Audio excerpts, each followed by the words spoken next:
Hey y'all, welcome to my laundry room where my studio sink is. And what I want to do today is show you how I go about cleaning my paintbrushes. I use cold water, and the reason I like to use cold water is because warm water, if warm water gets, which it's going to get into the ferrule, remember this is called the ferrule, if there's glue or any adhesive kind of holding this together, in kind of your more cheaper, inexpensive brushes, they'll do that. The heat can loosen the glue that's holding. It can also, if too much water or warm water gets in here and it touches, if you have a wooden brush, if it touches the wood, it can actually cause the enamel that is coating the wood handle to crack, and that's not cool either. So cold water, cool water, or just, this is just room temperature cold water, is the best way to go. So I am just wetting these three brushes. I'm going to set them down for the moment and show you this little tool right here. So what this is, it is actually a cosmetic makeup brush cleaner. And I got it obviously in like the, cosmetics section of, I don't know where, because I've had this for a long time and I can't remember. But it's got these little bumpy things on it, which when you see me rubbing the brush on it, it will make sense because it's going to just kind of massage the bristles of the brush. So let's talk about soap for a moment. So I use two different kinds of soap. I'm sure you've seen this in the art supply store. This is by the Masters, and it's called Brush Cleaner and Preserver. So this really is kind of most people's go-to.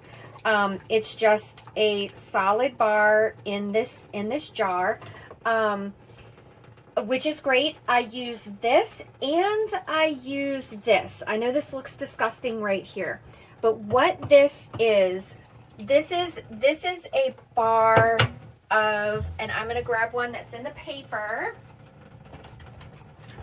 It is a bar of Octagon Colgate, y'all. This shows you like how old this is. Colgate all-purpose soap, Octagon.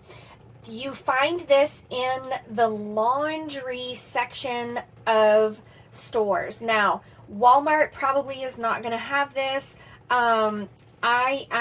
We had a little mom and pop store near our house ages ago that had these, and I bought like 6 of them.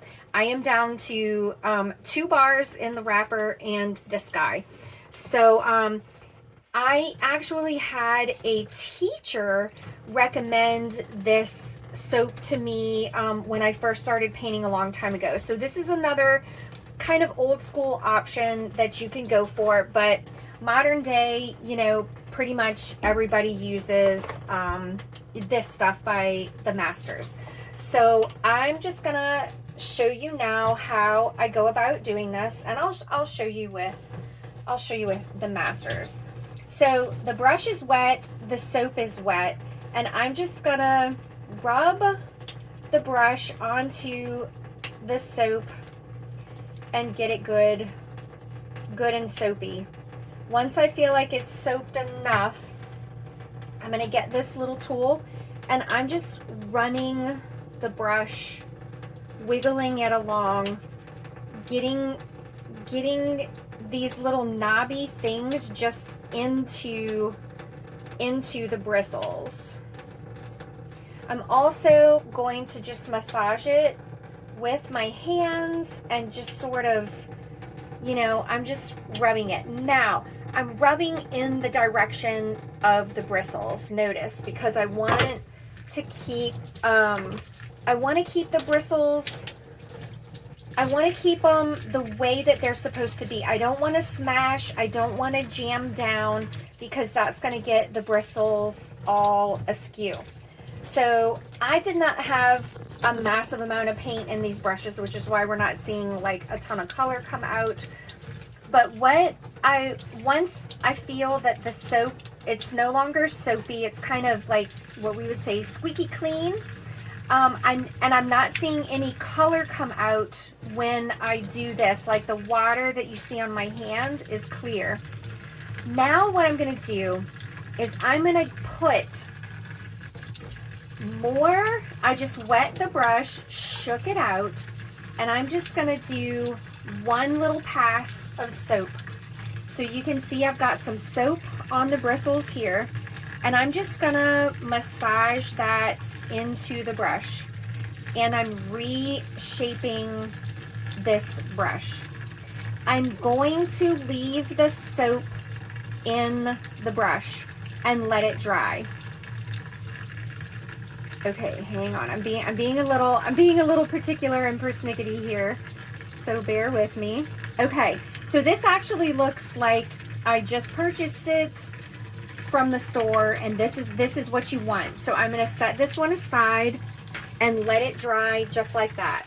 So I'm just going to go through real quick, show you one more time with a brush that's a different shape.